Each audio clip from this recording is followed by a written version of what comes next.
Hello student. आज हम इस वीडियो में क्लास 7th का एड ग्रेड बुक का लेसन 7 सॉल्व करेंगे, जिसका नाम है द लॉस्ट कैमल। और स्टूडेंट, जैसा कि आप जानते हैं, ये आपके न्यू सेशन की लेटेस्ट बुक है, जो आज हम इस चैप्टर को कंप्लीट आंसर जानने की कोशिश करेंगे। तो जैसे कि आप देख रहे हैं कि चैप्टर का नाम आ रहा है द लॉस्ट कैमल, मतलब खोया हुआ ऊँट। कैमल का मतलब यहाँ पर ऊँट है। जो ये कैमल दिख रहा है आपको, इसका मतलब ऊँट है। पहला प्रश्न हम इसमें देखेंगे, मल्टीपल चॉइस क्वेश्चन जो हैं, इसमें से आपको सही विकल्प चुनना पड़ता है। पहले क्वेश्चन में लिखा है, tell the number of question asked by the old man. मतलब बूढ़े व्यक्ति द्वारा कितने क्वेश्चन पूछे गए थे। ऑप्शन इसमें दिए हैं। पहला 4, मतलब ए जो ऑप्शन है उसका 4 दिया है। 4 मतलब 4 क्वेश्चन पूछे गए थे। बी 5 क्वेश्चन, सी 6 क्वेश्चन, डी 7 क्वेश्चन। इसका सही आंसर है बी 5 क्वेश्चन पूछे गए। इसके बाद हम दूसरा क्वेश्चन देखेंगे। बीज वर फ्लाइंग अराउंड। जो मधुमक्खियाँ थीं, इस बी का मतलब है मधुमक्खियाँ। बी का मतलब है मधुमक्खियाँ, जो कहाँ उड़ रही थीं, मतलब मधुमक्खियाँ किस चीज़ के ऊपर उड़ रही थीं। तो उसका सही जवाब है हनी, शहद के ऊपर उड़ रही थी। तो बी ऑप्शन है यह सही। तीसरा, which animal does not have hoops. किस एनिमल के पास हुप्स नहीं होते। हुप्स मतलब होता है खुर। तो काऊ के पास होते हैं, डियर के पास होते हैं, हॉर्स के पास होते हैं, कैमल के पास नहीं होते। कैमल मतलब ऊँट। फिर चौथा question, I blanks my teacher yesterday. मैं अपने टीचर से कल मिला था। यह ग्रामर का क्वेश्चन है। तो इसमें जो यस्टरडे दिखा रहा है, यस्टरडे शो कर रहा है पास्ट टेंस को। पास्ट मतलब भूतकाल। आपने टेंस पढ़े होंगे। 3 प्रकार के टेंस होते हैं। पहला होता है प्रेजेंट, दूसरा होता है पास्ट, तीसरा होता है फ्यूचर। तो यह कौन से टेंस का है? यह है पास्ट टेंस का। इसका आंसर है डी, मीट। मतलब जो मीट है, जो वर्ब का सेकंड फॉर्म है, पास्ट टेंस का उपयोग किया गया है। Write the feminine gender of the word lion. Lion का फेमिनाइन जेंडर पूछा है। फेमिनाइन मतलब इसका जेंडर बदलना है हमें। जैसे मान के चलिए डी दिया है, जो काऊ दिया है, काऊ का क्या हो जाता है? ऑक्स, मतलब गाय का बैल हो जाता है। ऐसा टाइगर का टाइग्रेस हो जाता है। डंकी का मेयर हो जाता है। और इसमें सी ऑप्शन जो है लॉयनेस, लॉयन का लॉयनेस हो जाता है, मतलब शेर का शेरनी हो जाएगा। छठवां देखते हैं, a person who buy and sells goods in called. मतलब जो व्यक्ति खरीदता है और बेचता है, उस व्यक्ति को क्या कहा जाता है? तो आप जानते हैं, जैसे कि आप यहाँ आपके आसपास भी जो दुकानें होंगी, उसे व्यापारी कहा जाएगा। अब मर्चेंट का मतलब भी व्यापारी है, और सेलर का मतलब भी व्यापारी, मतलब जो चीज़ें सामान बेचता है और खरीदता है। अब देखिए 7वां क्वेश्चन है, the camel was found generally in. जो कैमल है, जो ऊँट है, वह ज़्यादातर कहाँ पाया जाता है? तो आप लिख देंगे डेजर्ट। डेजर्ट मतलब रेगिस्तान। इसके बाद 8वां क्वेश्चन जो है, 8वां हम देखते हैं, it was blanks he touch a torch. Conjunction का पूछा है इसमें। तो कंजक्शन का मतलब होता है दो सेंटेंस को जोड़ने वाला, दो सेंटेंस को जोड़ने वाला।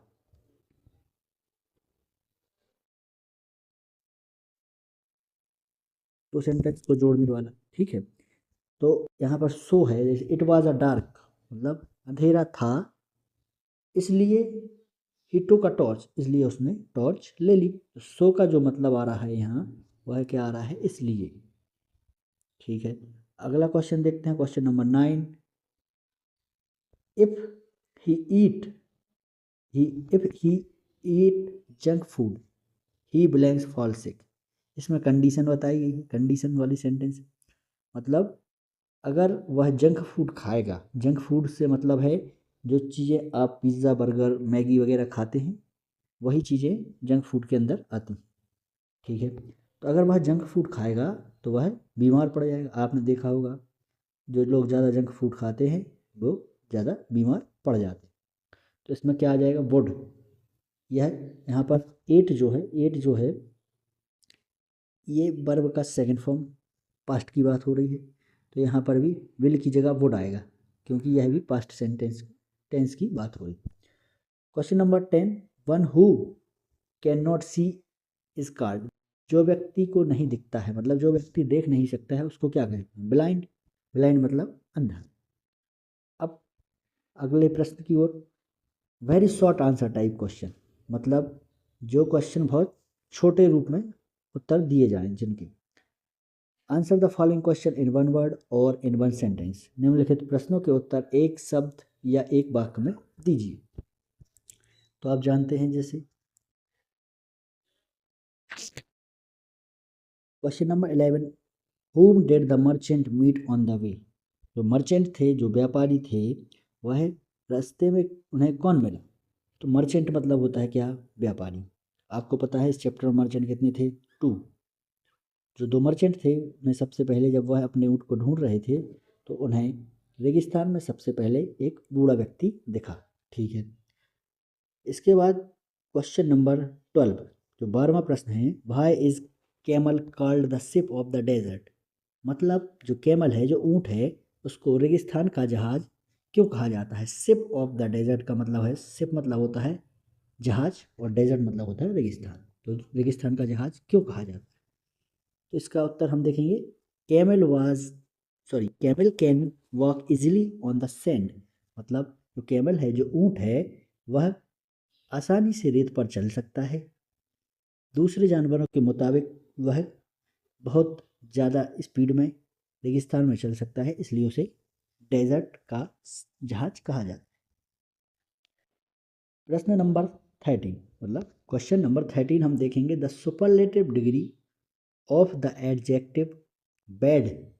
मतलब सुपरलेटिव डिग्री पूछी है, शब्द है जो एडजेक्टिव जो है उसे है बैड का। इसका आंसर है वर्स्ट। अब आप जैसे आपने पढ़ी होंगी, डिग्री 3 प्रकार की होती है। एक होती है पॉजिटिव, दूसरी होती है कंपैरेटिव, तीसरी होती है सुपरलेटिव। कौन सी होती है तीसरी, सुपरलेटिव। तो इसमें सुपरलेटिव पूछी है, तो इसकी बैड की जो डिग्री है ये है, ये वाली है पॉजिटिव। अगर इसकी हम कंपैरेटिव लिखेंगे तो ये होगी वर्स। और इसकी पूछी हमसे कौन सी गई है, सुपरलेटिव। तो सुपरलेटिव कौन सी हो जाएगी, इसकी हो जाएगी ये वाली, सॉरी सुपरलेटिव हो जाएगी ये रोस्ट। ठीक है, इसके बाद हम देखते हैं प्रश्न नंबर जो है 14। 14 प्रश्न में पूछा गया है, write the adverb form of the word clever. Clever का एडवर्ब फॉर्म पूछा गया है। क्लेवर मतलब होता है चतुर, जो व्यक्ति चतुर होता है उसे क्लेवर कहते हैं। एडवर्ब मतलब इसका एडवर्ब जो है वो है क्लेवरली, एडवर्ब है क्लेवर। ठीक है, इसके बाद हम प्रश्न number 15, question number 15। Answer the following question in 1 और 2 सेंटेंस। एक या दो सेंटेंस में हमें इनके उत्तर देना है। निम्नलिखित प्रश्नों के उत्तर एक या दो वाक्य में लिखें। ठीक है, क्वेश्चन नंबर 15 की बात करते हैं। Where did the merchant take the old man? जो मर्चेंट थे, जो व्यापारी थे, वह ओल्ड मैन को, बूढ़े व्यक्ति को कहाँ ले गए और क्यों ले गए? तो इस प्रश्न का उत्तर देखते हैं। The merchant took the old man to the खलीफा। मतलब जो मर्चेंट थे, जो व्यापारी लोग थे, बूढ़े व्यक्ति को खलीफा की पास ले गए। खलीफा जो कि है एक प्रकार के जज है उस समय के, जो हमेशा डिसीजन लेते थे, कि निर्णय लेने का काम करते थे, कि कुछ गलत हुआ है अगर किसी के साथ तो वह वहाँ पर निर्णय लिया करते थे। Because they believe he was a thief. क्योंकि जो मर्चेंट थे, जो व्यापारी थे, उन्हें लग रहा था कि जो बूढ़ा व्यक्ति है वह चोर है। Who stole the goods and killed the camel? जिसने उनके गुड्स मतलब सामान को चुरा लिया है और जो उनका कैमल ऊँट था उसको मार दिया है, इसलिए वह उसको खलीफा के पास ले गए ताकि निर्णय हो सके। प्रश्न number 16, question number 16। How did the old man come to know that the camel was lame? मतलब बूढ़े व्यक्ति को कैसे पता चला कि वह जो ऊँट है वह लंगड़ा है? ही नोटिस्ड, इसका उत्तर देखते हैं। ही noticed that one of the camel footprint was फेंटर। फेंटर मतलब होता है धुंधला। जो चीज़ सही तरीके से ना दिखे उसे फेंटर कहते हैं। तो जो बूढ़े व्यक्ति था उसने देखा कि जो कैमल जहाँ से गुजरा हुआ है उसके 3 पैर के निशान बढ़िया तरीके से आ रहे थे, सिर्फ एक पैर का निशान जो था वो धुंधला आ रहा था। फुटप्रिंट का मतलब होता है, फुटप्रिंट का मतलब है पैर के निशान। फुट मतलब पैर, प्रिंट मतलब छाप। और less distinct than the other 3, और मतलब तीनों में से एक पैर के निशान कम दिख रहे थे। Which indicate the camel was lame, जो कि दर्शाता था कि जो ऊँट है वह एक पैर से लंगड़ा है। क्वेश्चन नंबर 17 की बात करें। What judgement was given by the खलीफा? वाई? मतलब जो खलीफा थे, जो कोर्ट में डिसीजन लेते थे, तो उनके द्वारा क्या जजमेंट दिया गया और क्यों? तो इसका उत्तर हम देखते हैं। खलीफा do not punish the old man. खलीफा जो थे उनने ओल्ड मैन को, जो बूढ़ा व्यक्ति था, उसको पनिश नहीं किए, कोई भी सज़ा नहीं दी। पनिश्ड का मतलब है सज़ा देना। एंड, और कहा, and told the merchant to use his eye. और उन्होंने कहा, व्यापारियों से कहा कि अपनी आँखों का उपयोग करें। फॉर ऑब्जर्वेशन मतलब चीज़ों को समझने के लिए, चीज़ों को देखने के लिए अपनी आँखों का ऑब्जर्वेशन, अपनी आँखों का उपयोग करके ऑब्जर्व करें। इसके बाद question number 18। C will have all the facilities. C will have all the facilities. 18वें का answer C had all the facilities. यहाँ पर हैड जो है पास्ट टेंस को दर्शाता है। जो ये हैड उपयोग किया गया है पास्ट टेंस को, सिंपल पास्ट टेंस को दर्शाता है। इसके बाद लॉन्गर आंसर टाइप क्वेश्चन, मतलब बड़े उत्तर, मतलब जिनका आंसर आप 100-200 शब्दों में देंगे। ठीक है, तो जो क्वेश्चन नंबर 19 है, advertisement for the charity for the poor. मतलब एडवर्टाइजमेंट, जो ऐड दी गई है आपको, विज्ञापन दिया गया है। एडवर्टाइजमेंट मतलब विज्ञापन। तो इसका दिया है कि चैरिटी करना है आपको पुअर, गरीब लोगों को, गरीब लोगों के लिए आपको चैरिटी करना है। ये जो विज्ञापन दिया है, मरीन वर्ल्ड डॉल्फिन शो, मतलब एक प्रकार का शो करवाया जा रहा है जिसका नाम है marine world dolphin show. Dolphin नाम की जो एक मछली होती है उसका एक शो करवाया जा रहा है, featuring flavour the dolphin. Show का जो टाइमिंग है डेली है, 11, 1 बजे, 3 बजे और 5 बजे। एडमिशन एडल्ट के लिए 100 रुपये फ़ीस है और चिल्ड्रन बच्चों के लिए 50 रुपये फ़ीस है। इसके बेस पे आपको नीचे उत्तर बताने पड़ेंगे। चलिए हम इनके प्रश्न देख लेते हैं। Answer the question, what is the purpose of this show? मतलब इस शो जो करवाया जा रहा है इसका पर्पस क्या है, इसका काम क्या है?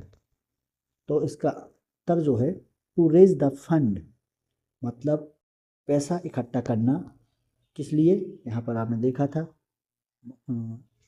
चैरिटी, मतलब गरीब लोगों के लिए आपको फंड इकट्ठा करना है, तो इसका आंसर होगा to raise the fund. How many shows are there in a day, कितने शोज हैं दिन में, एक दिन में कितने शो किए जा रहे हैं। तो आप देख सकते हैं यहाँ पर ये 11 बजे का है, 1 बजे का, 3, 5, मतलब 4 शो किए जा रहे हैं, तो इसका आंसर हो जाएगा 4 शो। 13 क्वेश्चन देखें, थर्ड क्वेश्चन देखें, so in what way can you help the poor, आप किस किस तरीक़ों से गरीब व्यक्तियों की मदद कर पाएंगे। तो इसका जो आंसर है बाय अटेंडिंग द शो, मतलब आपको इसके अनुसार देना है इसका उत्तर। तो बाय अटेंडिंग द शो मतलब आप ये शो अटेंड करेंगे जिससे चैरिटी होगी और गरीब लोगों तक पैसा पहुंचाया जाए। इसके बाद हम देखेंगे क्वेश्चन नंबर जो 4 है, write the meaning of the word marine. Marine का मतलब है जो समुद्री जीव हैं उनसे इसका संबंध है। जैसे उत्तर हम इसका देखेंगे तो रिलेटेड टू सी, मतलब देखिए समुद्र से रिलेटेड है, मतलब जो सी है उससे ये सब चीज़ें रिलेट करती हैं, उसका मरीन का मतलब उसी से। प्रश्न 5, adult should pay 100 fees for the show. आपने देखा ऊपर जो एडवर्टाइजमेंट थी उसमें लिखा था कि जो एडल्ट को कितने रुपए करना है, 100 रुपये जमा करना है। यहाँ देखिए ये तो इसका अपन को नेगेटिव में बदलना है, मतलब नेगेटिव सेंटेंस में बदलना है। नेगेटिव मतलब होता है नकारात्मक, तो नकारात्मक में कैसे बदलेंगे हम इसको, उत्तर देखते हैं। आ एडल्ट शुड नॉट पे, शुड नॉट जो है, नोट का मतलब होता है नहीं, नोट का मतलब है नहीं, नॉट पे 100 रुपीज़ फॉर द शो, मतलब जो प्रश्न दिया था adult should pay 100 rupees for the show, इसका मतलब है कि जो अडल्ट है, जो वयस्क है, उन्हें 100 रुपये शो के लिए देने पड़ेंगे। लेकिन इसका अगर नेगेटिव बना दिया जाए तो इसमें हम नॉट लगा देते हैं, जिसका मतलब है कि अडल्ट को, वयस्क को 100 रुपये नहीं देने पड़ेंगे। फिर इसके बाद हम देखते हैं 20वां क्वेश्चन जो कि लास्ट क्वेश्चन है, write an application to your headmaster. आपको एप्लीकेशन लिखनी है अपने हेडमास्टर के लिए, requesting him to take you on a picnic. उनसे आपको रिक्वेस्ट करनी है कि आपको पिकनिक पर ले जाए। पिकनिक मतलब जहाँ घूमने आप जाते हैं, तो वहाँ आपको रिक्वेस्ट करनी है कि जो आपके हेडमास्टर सर हैं वह आपको लेकर जाए। तो इसका आंसर है टू द प्रिंसिपल। आपको ये चीज़ तो आपकी हर जगह कॉमन होगी। ये स्कूल का नाम है, आपका स्कूल का नाम कुछ भी हो सकता है। यहाँ पर हमने एक उदाहरण के तौर पर दिया है, एग्जाम्पल है ये। स्कूल का नाम कुछ भी हो सकता है, आप अपने स्कूल का नाम लिख दें। फिर डेट, जिस डेट को आप लिखेंगे, जैसे यहाँ पर लिखा है 10/10/25, तो जिस तारीख को आप लिखेंगे उस तारीख की आप यहाँ लिख देंगे। Subject request for a picnic trip, आपको रिक्वेस्ट करनी है अपने हेडमास्टर से, तो यहाँ पर वह सब्जेक्ट आ गया। फिर उसके बाद sir, with due respect I would like to say that I am Nitin Patel, student of class 7।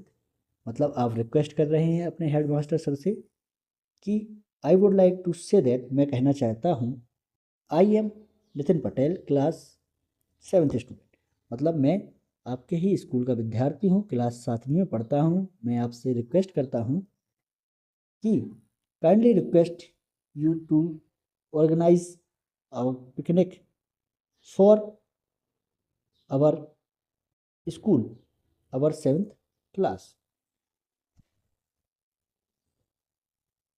इसके बाद हम लिखेंगे thanking you, yours obediently. Yours obediently का मतलब है आपका आज्ञाकारी।